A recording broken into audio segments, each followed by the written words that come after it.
গান। তাহলে অতুল প্রসাদ সেন রচিত যে গান, সে গানকে আমরা বলি অতুল প্রসাদী গান, এবং এই অতুল প্রসাদী গান নামেই কিন্তু এটা সমাদৃত এবং পরিচিত।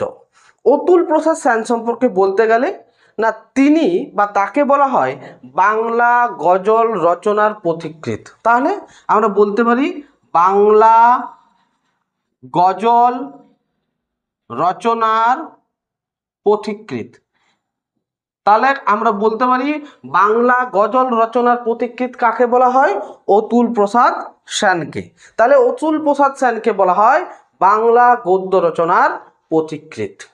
তাছাড়া আর কি না, তিনি যে সকল গানগুলি রচনা করেছিলেন সেই গানগুলি 3টি গ্রন্থে সংকলিত হয়েছে।